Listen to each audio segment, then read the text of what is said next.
सब लोग ताली बजा के झूम के दोनों हाथ उठा के पीछे वाले भैया लोग आवा रुका हो हाथवा उठाई जा हाथवा में लड्डू पड़ा ले बनी जा तनी हाथ उठाई पूरा पूरा दोनों हाथ कहते हैं कि जो जितना ऊपर हाथ उठाएगा उठाइएगा तब ना बताएंगे जी पहले ही खाली हा हा ही कर रहा जो जितना ऊपर हाथ उठाएगा अरे उठावा लोग जल्दी ऊपर जाएगा बुझा तक डरे निकल उठावा लोग हां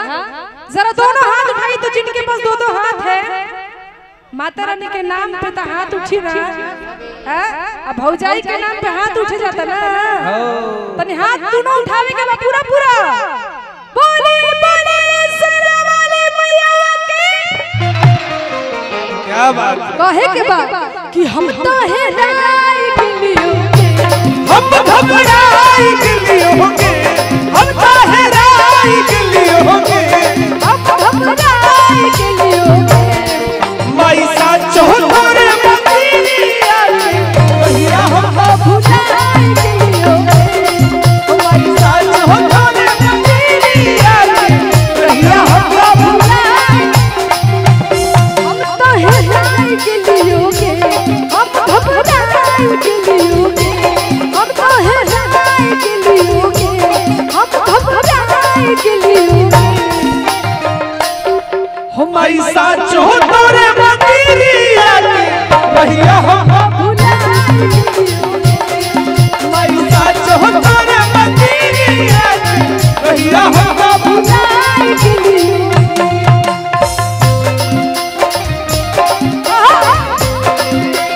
अरे जिया जिया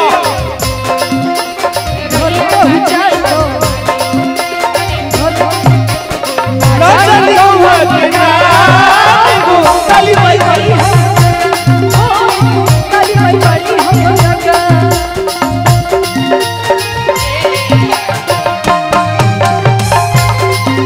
अरे जिया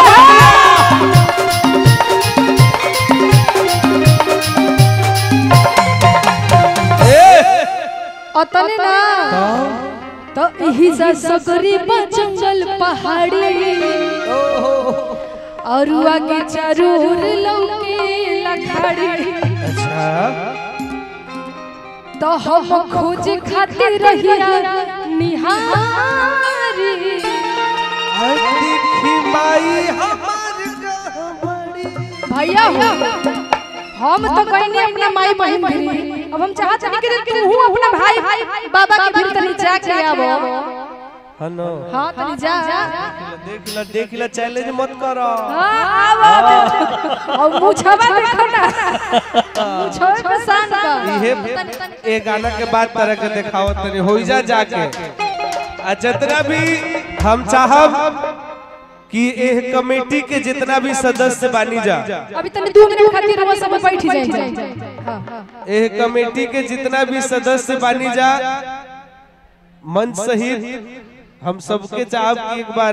एह माई के दरबार में सब लोग अपन अपन हाजिरी लगावे के बा आ सब लोग के झूम के नाच के लगावे के बा क्योंकि कहते हैं कि मेरी मैया से बड़ा कोई नहीं है इस जहान में। अच्छा गौर से सुनिएगा कि मेरी मैया से बड़ा कोई नहीं है इस जहान में। और अगर ताली बजाने में नाचने में इतनी ही शर्म आ रही है तो आज से अपना घर बना लो पाकिस्तान में, और नहीं तो यहीं के हो तो ताली बजा के हम बताएंगे बोल शेरावाली मैया की कि यही जसगरो जंगल पहाड़ी आगे चारों ओर लौके लखाड़ी, यही जसगरे जंगल पहाड़ी आगे चारों ओर लौके लखाड़ी। खाती रहिया निहारी सोची माई हमारी कहानी, हम खुशी खाती रहिया निहारी सोची माई हमार कहानी। या तो तू ही या तो पास पुजावा, या तू ही ना पास पुजावा। गर्मी लागता बहुते रुमाल से हाथ भाई हम इतना देर से गा रहे हैं तो सोचिए मुझे कितनी गर्मी लग रही है। आप लोग को बैठे बैठे गर्मी लग रही है। अरे बाप रे बाप। अरे दोनों हाथ उठा लीजिए, आज की रात ताली बजा लीजिए, आज की रात झूम लीजिए, फिर ये रात दोबारा लौट के नहीं आएगी। इसीलिए कहते हैं कि हम तो जीवन राय के लियोगे, अरे लोरवा सुखाई के लियोगे। ए दादी साचो तोहरे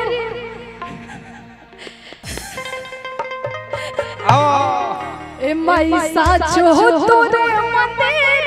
आके।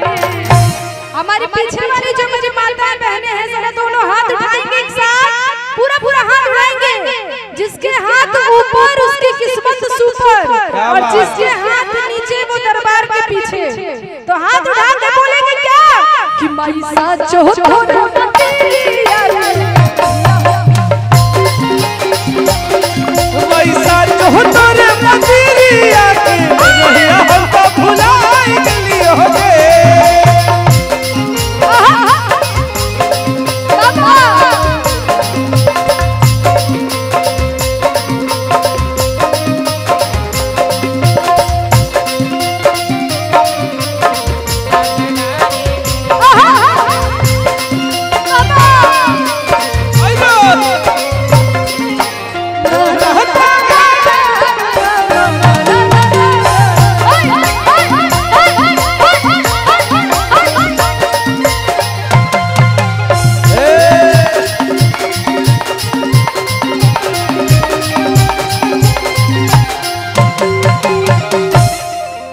हमरा तो जितना लोग नाचता झूमता तो ठीक बा, बहुत लोग टेंशन में बैठल बा।